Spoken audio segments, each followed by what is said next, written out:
ہماری تاریخ میں بہت بڑا خوبصورت نام عبداللہ بن زید رحمۃ اللہ علیہ کا ہے۔ آپ نے ساری زندگی نکاح نہیں کیا، جوانی گزر گئی، بڑھاپا آیا۔ ایک دن بیٹھے حدیث مبارکہ پڑھ رہے تھے تو اس میں نبی کریم صلی اللہ علیہ وآلہ وسلم کا فرمان پڑھا، جس کا مفہوم یہ تھا کہ جنت میں کوئی اکیلا نہیں ہوگا جو نکاح کی عمر میں نہیں پہنچا، یا پہنچا بھی تو کسی وجہ سے نہیں ہوا، اور وہ مسلمان ہی مرا تو اللہ مسلمان مردوں اور عورتوں کا جنت میں آپس میں نکاح کر دے گا۔ جب یہ حدیث پاک پڑھی تو دل میں خیال آیا کہ یہاں تو نکاح نہیں کیا تو جنت میں ہونا ہی ہونا ہے، تو جنت میں میری بیوی کون ہوگی؟ دعا کی کہ یا اللہ مجھے دکھا تو صحیح جنت میں میری بیوی کون ہوگی۔ پہلی رات دعا قبول نہیں ہوئی، دوسری رات بھی دعا قبول نہیں ہوئی، تیسری رات دعا قبول ہو گئی۔ خواب میں کیا دیکھتے ہیں کہ کالے رنگ کی عورت ہے، حضرت بلال حبشی کے دیس کی رہنے والی، حبشہ کے دیس کی، اور وہ کیا کہتی ہے کہ میں میمونہ ولید ہوں اور میں بصرہ میں رہتی ہوں۔ پتہ مل گیا، آنکھ کھلی، حضرت کی تہجد کا وقت تھا، نوافل پڑھے، نماز فجر باجماعت ادا کی اور سواری کر کے حضرت عبداللہ بن زید بصرہ گئے۔ وہاں لوگوں نے بڑا استقبال کیا، حضرت کا نام ہی بہت بڑا تھا۔ بٹھا کر پوچھا، حضرت بتائے بغیر کیسے آنا ہوا؟ خیر تو ہے؟ آپ نے پوچھا، یار یہ تو بتاؤ یہاں کوئی میمونہ ولید رہتی ہے؟ لوگوں نے حیران ہو کر پوچھا، حضرت آپ اتنے دور سے چل کر میمونہ ولید سے ملنے آئے ہیں؟ آپ نے فرمایا، کیوں، اس سے کوئی نہیں مل سکتا؟ نہیں حضور، وہ تو دیوانی ہے، لوگ اسے پتھر مارتے ہیں۔ حضور نے پوچھا، کیوں مارتے ہیں؟ لوگوں نے کہا، حضور کام ہی ایسے کرتی ہے، کوئی رو رہا ہو تو اسے دیکھ کر ہنسنے لگتی ہے، اور کوئی ہنس رہا ہو تو رونا شروع کر دیتی ہے، اور وہ اجرت پر پیسے لے کر لوگوں کی بکریاں چراتی ہے۔ آج بھی وہ ہماری بکریاں لے کر جنگل میں گئی ہے، آپ آرام فرمائیں، عصر کے بعد آ جائے گی، آپ مل لیجئے گا۔ حضرت نے فرمایا، عصر کس نے دیکھی ہے؟ وہ کس سمت گئی ہے؟ لوگوں نے کہا، حضور جنگل نہ جائیں، بہت خوفناک جنگل ہے۔ آپ نے فرمایا، بتاؤ کس طرف گئی ہے؟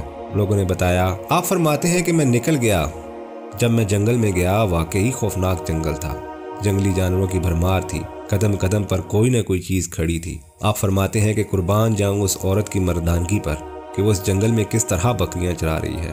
شیروں نے اس کی بکریوں کو ابھی تک کھایا نہیں، اتنے درندے ہیں، سارے مل کر حملہ کر دیں تو کیا کرے یہ اکیلی عورت، کس کس کو روکے گی؟ خیر، آپ فرماتے ہیں کہ وہ جگہ جہاں لوگوں نے مجھے بتائی تھی میں وہاں پہنچ گیا۔ جب میں وہاں پہنچا تو منظر دیکھ کر میں حیران رہ گیا۔ دو حیران کر دینے والے منظر تھے۔ پہلا، میمونہ ولید بکریاں نہیں چرا رہی تھی بلکہ اس جنگل میں جائے نماز بچھا کر نوافل پڑھ رہی تھی، پر بکریاں چرانا تو بہانہ تھا۔ یہ تو بہانہ تھا کنارہ کشی کا۔ لوگ یہی سمجھتے تھے کہ میمونہ سارا دن بکریاں چراتی ہے، لیکن میمونہ بکریاں نہیں چرا رہی تھی۔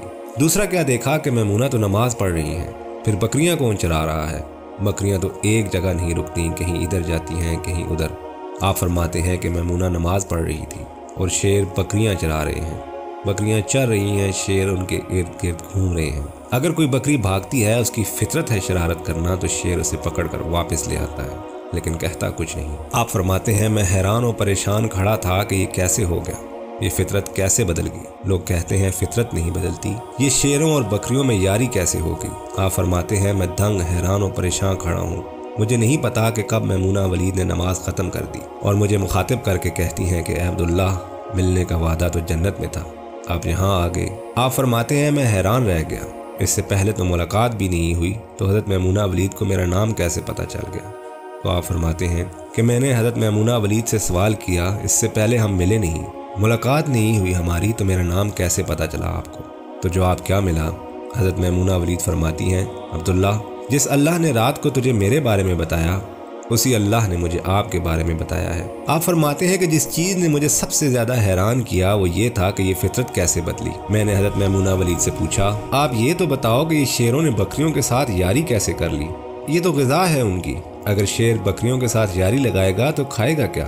یہ معاملہ کیسے ہو گیا؟ تو حضرت میمونہ ولید فرماتی ہیں، جب سے میں نے رب سے صلح کر لی، اس دن سے ان شیروں نے میری بکریوں کے ساتھ صلح کر لی ہے۔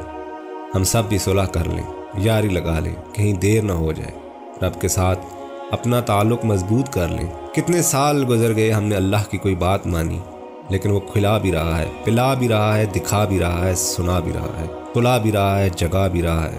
نمازیں پڑھیں، اللہ کی یاد میں زندگی بسر کریں، یہی حقیقی کامیابی ہے۔